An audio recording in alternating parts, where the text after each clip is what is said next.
Hey everyone, Reed here with Big Strong Book, author of Chorus of 1,000, now available in ebook and paperback formats. And today we are going to talk about The Urth of the New Sun by Gene Wolfe. This book is the fifth in the Book of the New Sun series, although I guess there is some debate as to whether or not this is, its own standalone novel, if it's part 5 in this series. It's most commonly described, and I think it was written with the intent to be a type of coda or epilogue to the Book of the New Sun tetralogy, consisting of course of The Shadow of the Torturer, Claw of the Conciliator, Sword of the Lictor, and Citadel of the Autarch. The way that ends, in my mind, was fairly satisfying. I enjoyed the Book of the New Sun, although of course for reading it through a first read, there was a lot still to be determined, to be parceled through, to be puzzled over with successive rereads, which I knew that's what it would take. But of course, there was the Urth of the New Sun, which I still had to get to. So I made the decision to put some time in between reading the 4 books of the New Sun and then reading this coda epilogue, whatever you want to call it. I think that was the right move. However, this is a book that could, once you finish Citadel of the Autarch for the first time, I could definitely see going straight into this book. It's not necessarily one, again, that you need to put a lot of time between. I like that I did, because, it's been about 5 months or so since I read Book of the New Sun. So there was time for that work to sink in. And ultimately, I reapproached this. I read Urth of the New Sun when I think my personal desire to close out the story was at its highest. When I was really thinking, oh man, I want to get back to this, but I want to read Urth of the New Sun. Now, if you were like me, so you had just finished Citadel of the Autarch, and you were preparing yourself to dive into Urth of the New Sun, for better or for worse, it seems that the general online consensus of this book is that while good, while decent, the majority of Wolfe fans who have read this will say, it's good, it's a good, it provides good closure, it answers the necessary questions while still, of course, posing many more, but it's a step below Book of the New Sun, those 4 novels. It's a step below. It's a subpar work. It's still great on its own, but subpar work in relation to the previous 4. I disagree. I think this is the best. So, apologies to those who view this as a lesser work when comparing it to the 4 that preceded it. I think this is the best Gene Wolfe book I have read thus far. I've read now the entirety of The New Sun plus The Wizard Knight. This is his best that I have read so far. Because it answered those questions, it provided an entirely new context with how to view it, and it was so beautiful and so amazing to finally get the end of Severian's journey, to see it in its fullness, in its terminus. Apologies for that.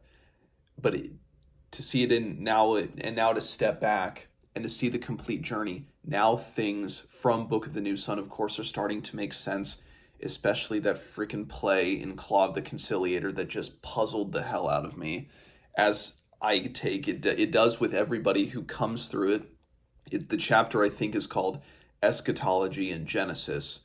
It's a chapter that's towards the end of Claw of the Conciliator, a play that Severian acts in with, along with Dr. Talos and Baldanders and Dorcas and Jolenta. Maybe I forget the other characters who are involved in that, but it's a play that makes you kind of understand it, but it makes absolutely no sense because you are actively, while you're reading it, you're trying to figure out how it relates to the broader story. But of course, when you're at that point in the story, towards the end of the Claw of the Conciliator, you're not even halfway through. And if you consider this book as part of it, so then a 5-book story, you're not even 2/5 of the way through. You're not even to the 40% mark. It's only when you get to the 100% mark upon finishing this that explicit things from that play happen, make sense. Again, it provides an entirely new context. Now, one thing that still I have to mull over is the fact that this, from what I gather, was not originally meant to be written at all.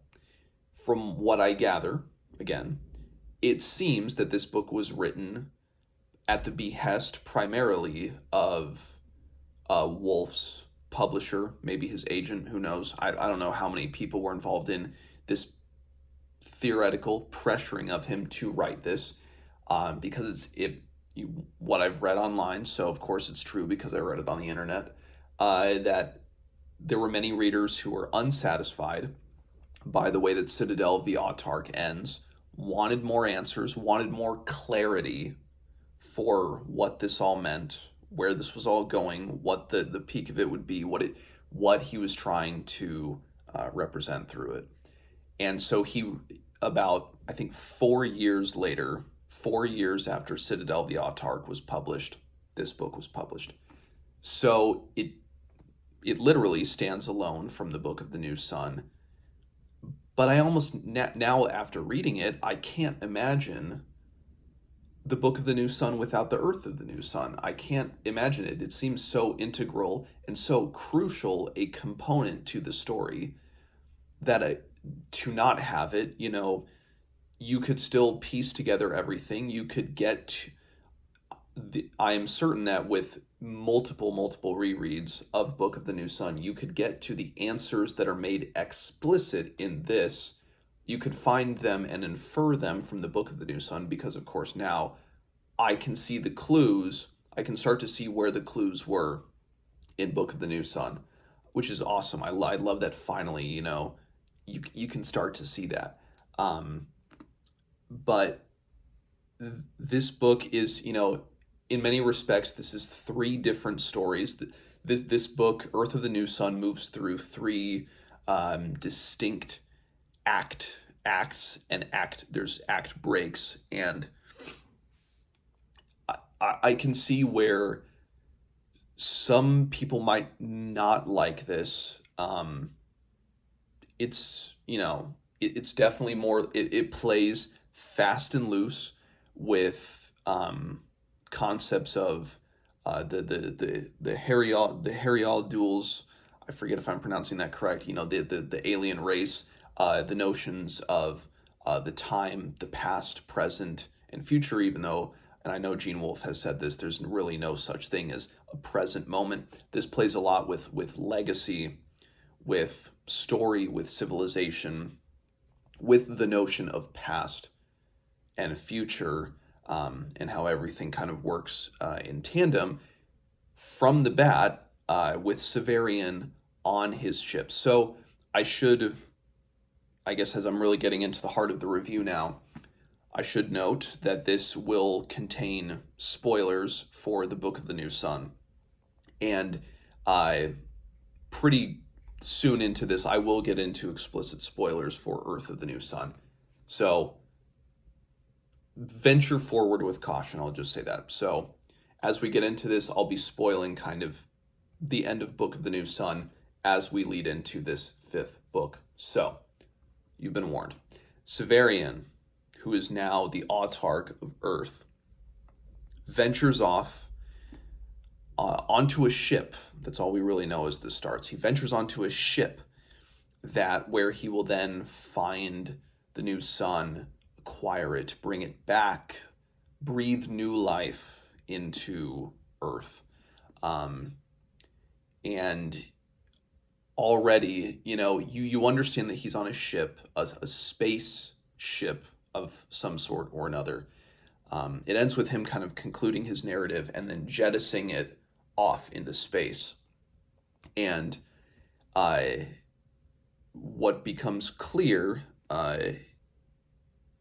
soon on is that he is on this ship. He's a dignitary. He's a noted dignitary on this ship, but there are many other people. There are these characters called jibers. There's these sailors that are constantly at battle with one another. There are the three, I wish I'd written down their names. It escapes me. But the three, it might be four, alien figures who start to feature more prominently in Book of the New Sun at the end of Sword of the Lictor, when he's in kind of Baldander's castle or tower at the end of that. They are featured, but it's made clear that they are still from the future and they're moving in the past. And then there are these creatures on kind of a lower deck, these ape-like creatures called either Apport or Appor. I think it's Apport. So you kind of have Severian as a present character, moving ostensibly towards a future, although, I mean, good grief, that gets very ambiguous fast in this book, whether he's moving towards the future or the past or whatever. Then you get the Heriadules, the alien creatures from Sword of the Lictor, who are explicitly from the future moving towards the past. And then you have the Appors. Are they from the past? Are they from the future? What are they? As the narrative starts to come along, again, clarity is brought. So he meets some characters like Sidero, Gunny. Let me just look in this so I can make sure I get the names correct, because some of them feature quite heavily, others not so much. So again, Sidero, let me just double check here. Pern and Edis. So we have a couple names. And I'll just say here, the most impenetrable part of this book for me was the sections on the ship. I was really having to go slow through them, thinking, okay, because I didn't know, was this whole book going to take place on this ship and all the answers are here?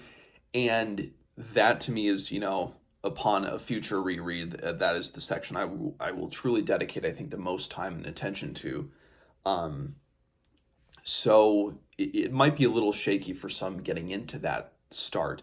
But then as he meets this character, this creature, this kind of dwarfish, weird creature named Zach, that's when the narrative really starts to pick up. And then, so now we're getting into spoilers for Urth of the New Sun, so you've been warned.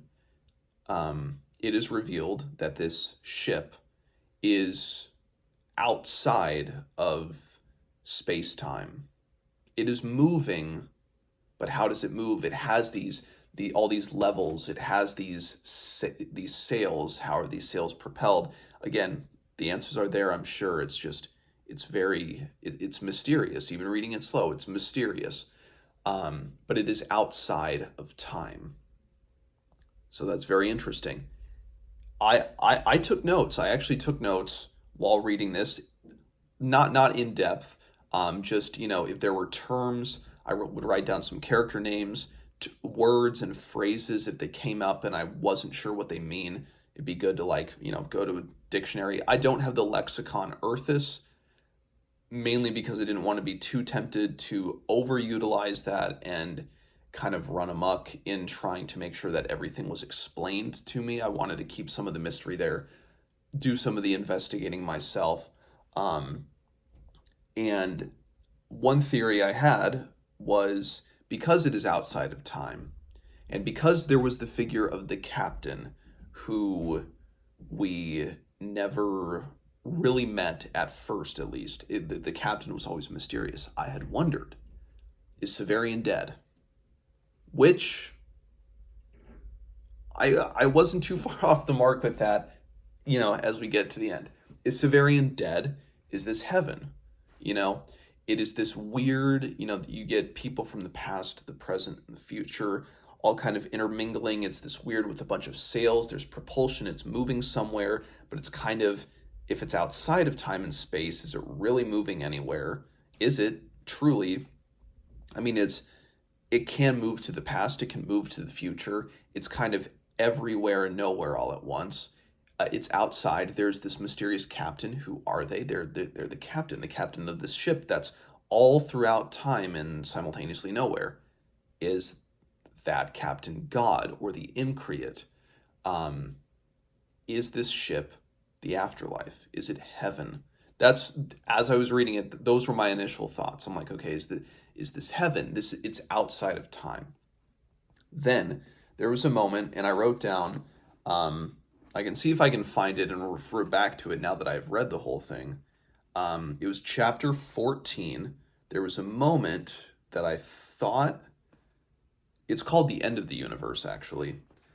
But there was a moment that I thought indicated the Big Bang. I thought that they had moved actually back to the beginning of time and saw the Big Bang.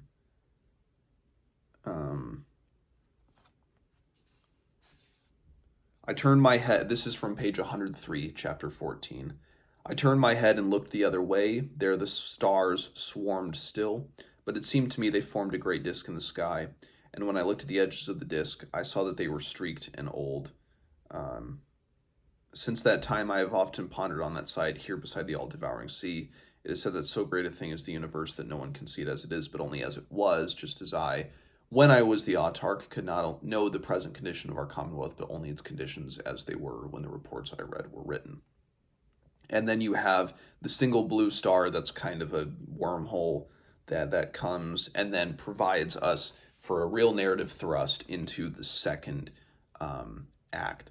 But there was he talks about the uncanny silence of the void. In the birth of he talks about the birth of the new universe, the primal explosion containing every sun, because from it all suns will come. The first sun that was the father of all suns. How long I watched it as he's kind of outside of the ship. How long I watched it in awe, I cannot say, but when I looked again at the masts below and the ship, they in the ship seemed very far away. Was he seeing the Big Bang? Had they moved kind of all the way to the past? I know it's called the end of the universe, so he may have been seeing the death of the universe and the rebirth of another. Death and rebirth, some of the most constant themes within this book. But that's just a note. I wrote down the Big Bang, ? I didn't know if that's what he witnessed in that moment. But then we get into Briah, Yesod, as Severian finally gets to this very intriguing planet. And again, he is told by the Heriadules, by his alien companions, that the individual he is looking for, Zodkiel, that is the figure that will help guide him towards the new sun. And he gets into, he finds himself on this realm in this planet called Yesod. Thinks it's a planet. So I googled Yesod, because obviously it's Yesod with a capital. It's Yesod. Looked up Yesod, and at least according to Wikipedia, it is a node in the Jewish Kabbalistic tree of life. I am still, it's kind of like, as I understood it just from reading that, I did not get a great grasp on that. It seems to be kind of it's in between the balance of creation, whether it's ethos or pathos, the material that makes the self, it's not the physical self, it's a step kind of back from that. I haven't done enough reading on it. That was just the impression I got. I might be completely way off the mark there. But so I looked that up and it was like, okay, this planet is named after that. It's kind of a step in between creation a little bit. But then as he's walking through and he sees the mirrors of his life, the seat of justice, he's the epitome, or he views this as the epitome. And then as Zodkiel kind of reveals himself or herself, Zodkiel is presented using the she, her, hers pronouns. So it becomes more of a feminine, angelic character. So I looked up Zodkiel as well. Zodkiel, an angelic figure featuring in Jewish mysticism mythology, I think in the Torah as well as the Bible. And Zodkiel, it's said from, again, when I take this, I'm taking it from the Wikipedia, so I'm entrusting Wikipedia sources or conjectures on talking about these religious terms and these religious figures. But Zodkiel, it's said, I believe, it is theorized that Zodkiel was the guardian angel that guided Abraham to sacrificing his son Isaac in the book of Genesis, and that ultimately said, no, you don't have to. Another interesting thing that I saw with Zodkiel was that I think it's Chesed or Chesed, the node of the tree of life that speaks more towards love, kindness, mercy. Zodkiel is kind of like the patron angel, if you will, of that node of the tree of life. Love, mercy, kindness, selflessness, all factor, of course, very prominently in the themes of the Book of the New Sun, particularly this. But it makes sense because as Severian kind of prepares himself for whatever this trial will be to determine if he is good enough, he faces the figures of his past. He moves through the mirrors of his life, sees the scenes from his life, sees the figures. He sees Malrubian, he sees Thecla again, he sees Dr. Talos again. He sees all of the figures of his past. I think has to fight them too, if I understood that passage correctly. But it's almost as the trial is beginning, and then they say, no, you're passed. You have passed this test, this trial. You are the new sun. And I thought that's interesting. It's building, and then it's already over. But if Zodkiel if Wolfe is intending Zodkiel to represent what Zodkiel represents in Jewish mysticism, which is kind of that patron angel of love, of kindness, of mercy, which makes sense given the story of Abraham, then it makes sense that Severian will have already passed the test. He has been passing it all of his life, from the moment he spared Thecla in Shadow of the Torturer. That was the moment. That was the moment that set him up on a path to be the new sun, to bring the new sun. It was just getting there. It was moving through the stages of his life, rising from being an apprentice, being a torturer, then to becoming autarch, and this, of course, being the turning point of the book, when Severian becomes almost like a god. He transitions. This is when the book really started to hit me, and it was like, wow, taking the step back, kind of when he's in Yesod, and when he has the pain that Severian is carrying within him.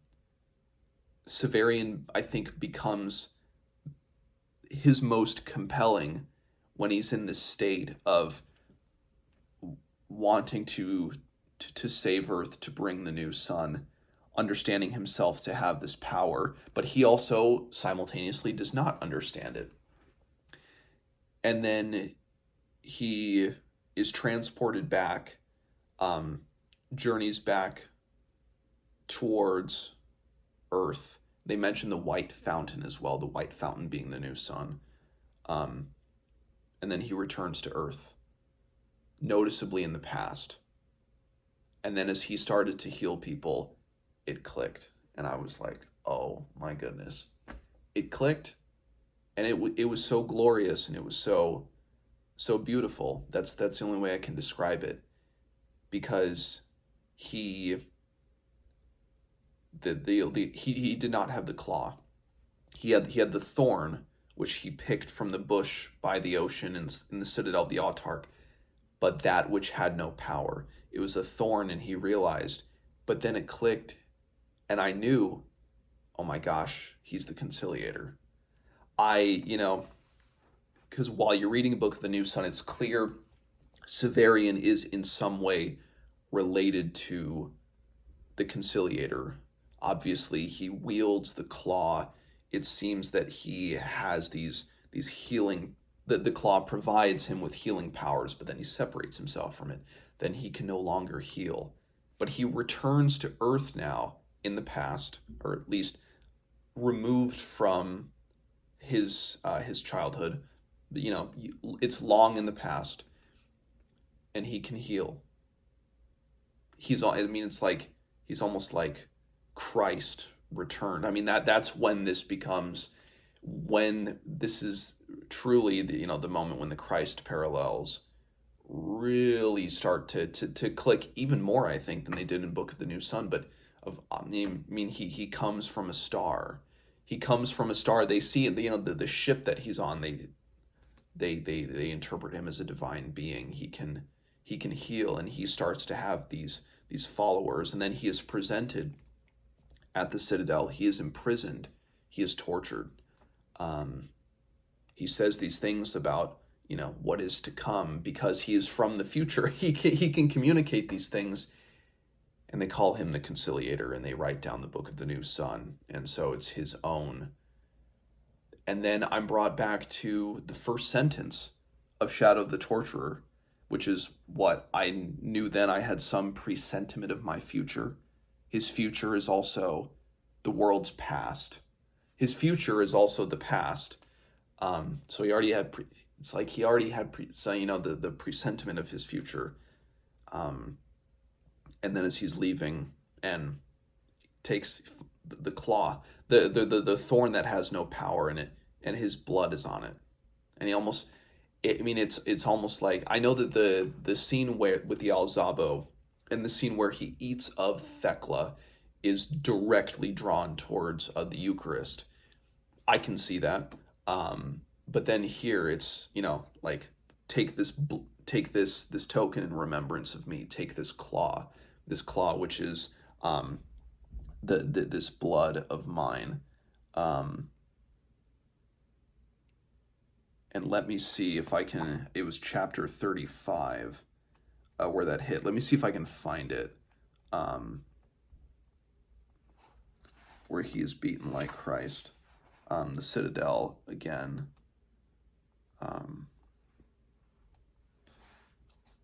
Which again, of course, that's when it hit. The Book of the New Sun, yes, this chapter. I'm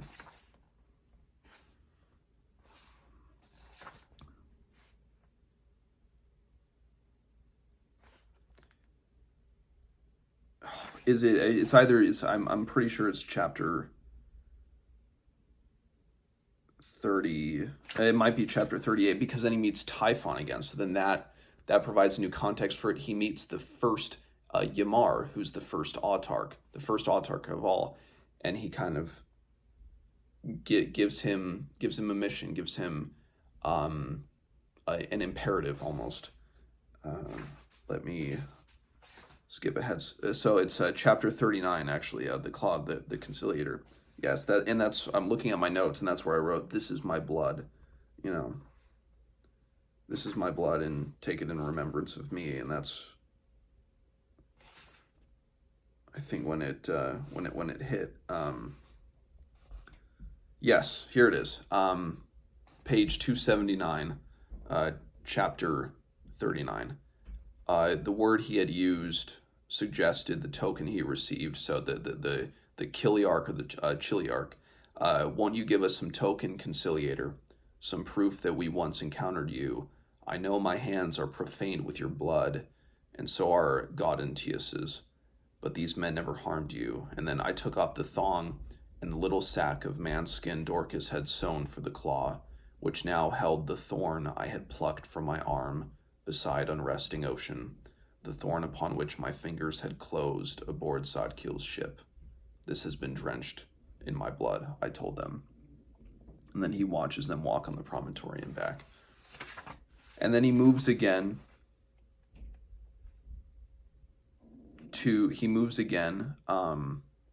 towards into the future, where Valeria is the Altarch and Baldanders is there as well.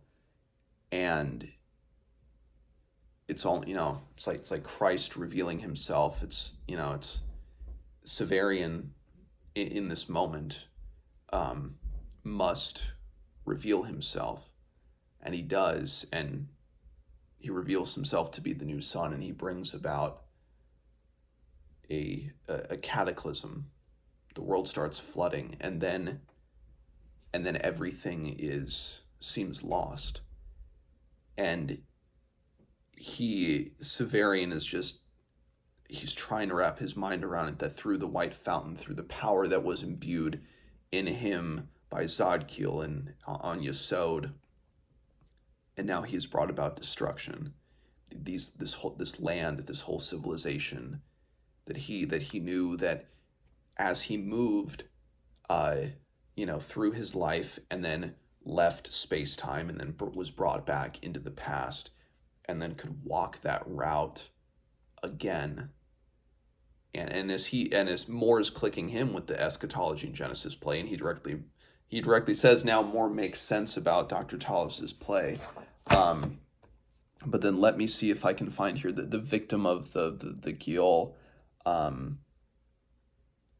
Just the beautiful section. It's as after he meets Odila Rega and he's reunited with Eta, this in an almost Noah's Ark type scene. I mean, that's got to be what it's directly referencing, of course. And then it's not the covenant, because the covenant in the book of Genesis, if I remember correctly, was with Abraham. God's covenant with Abraham, Yahweh's covenant with Abraham.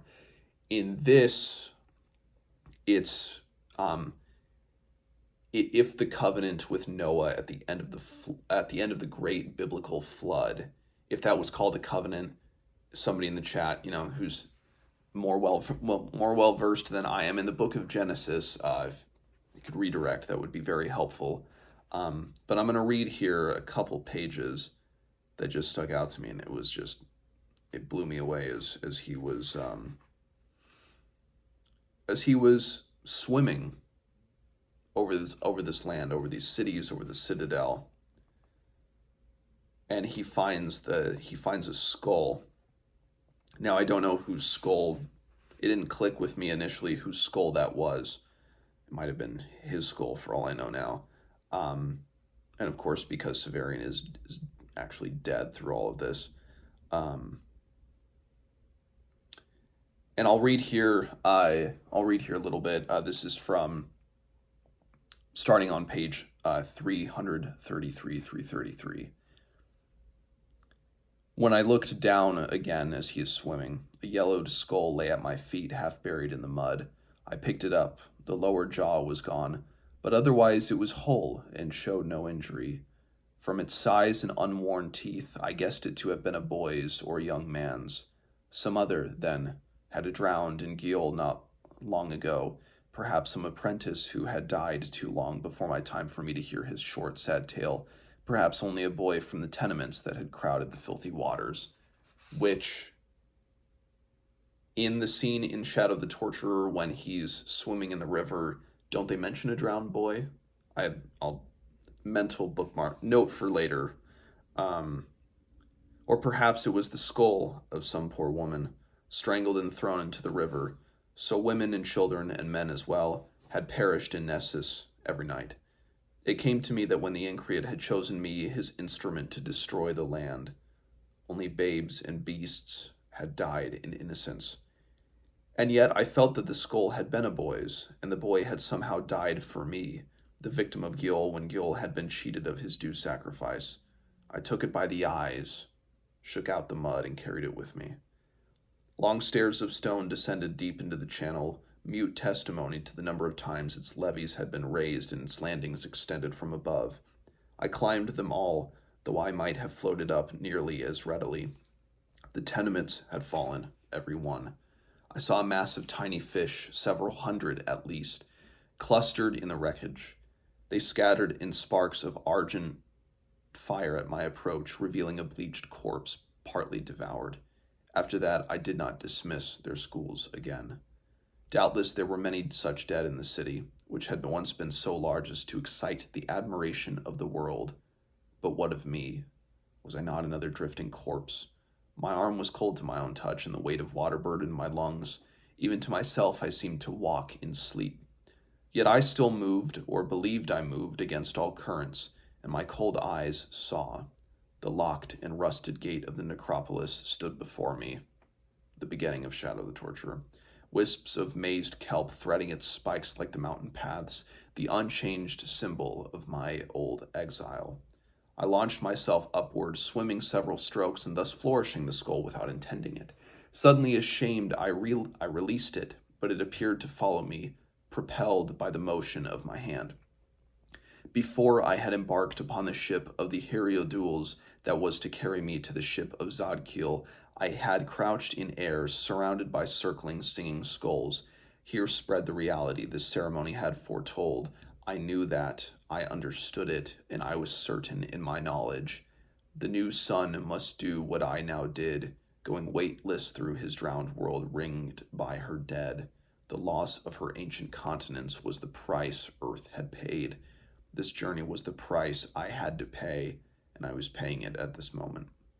The skull settled softly upon the sodden earth in which the paupers of Nessus had been laid. Generation after generation, I picked it up again. What words had the lockage addressed to me in the bartizan? The exultant Tulariken, whose madness manifested itself as a consuming interest in the lowest aspects of human existence, claimed that the persons who live by devouring the garbage of others number two gross thousands, that if a pauper were to leap from the parapet of his bridge, each time we draw breath we should live forever, because Nessus breeds and breaks man faster than we respire. They leap no longer, the water having leapt for them. Their misery at least is ended, and perhaps some survived. When I reached the mausoleum where I had played as a boy, I found its long jammed door shut. The force of the onrushing sea, having completed a motion, began perhaps a century ago.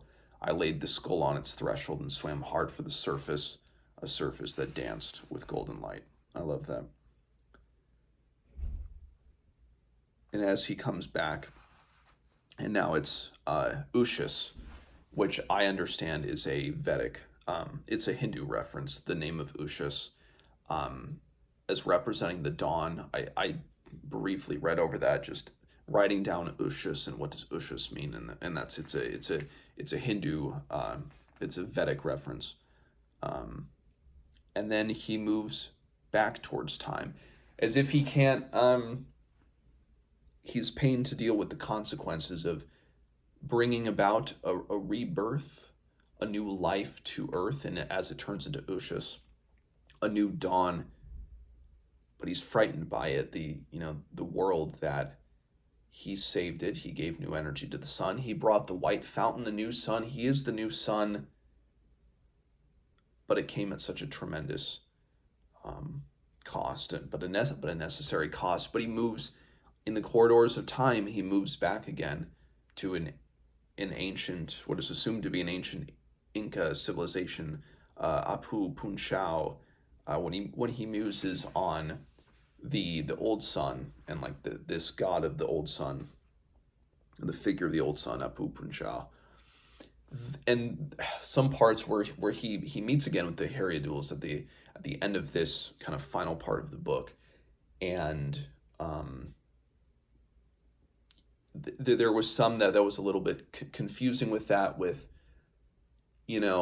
was he always Apu Punchao when he had met him or had seen Punchao at the end of Claw of the Conciliator, kind of when he knew he had seen himself, and it was near the stone hut where he lived, that kind of impressed on him. And if maybe that was in that moment that gave him that true agency, that he had maintained that act of mercy with Thekla out of the torture, and that he had come, and that he was in Eidolon, he was almost like a ghost. And if he is made flesh again, if Apu Punchao resurrects, if he resurrects, but then Severian kind of sees Apu Punchao at the end, so still a little more to puzzle on there, but he kind of lives almost as Apu Punchao, and then I think is killed by them, and I think he resurrects. He is the body of Apu Punchao, or they view that, but then I think he is resurrected at the end, but not as Apu Punchao, because I think he makes reference to seeing Apu Punchao. But I might be wrong. I might be wrong in that. But he then returns. Again, like he steps back, it says, and behind me, this is page 365, behind me along a line that seldom exists, Apu Punchao, the head of day, stepped from his house and squatted to eat the boiled maize and the roast meat his people left for him. I too hungered, I waved to him and saw him no more. So he, at least, if he was kind of him, he is separated then, or was he ever Apu Punchao? I don't know. Or he was an aspect of him, perhaps a former Severian of a different breed in a different era, and hearkening the old sun. Who knows? Maybe implying, that with the cataclysms, the extinction events that Earth had weathered, if he was kind of the bringer of one of those that led to the old sun coming. Who knows?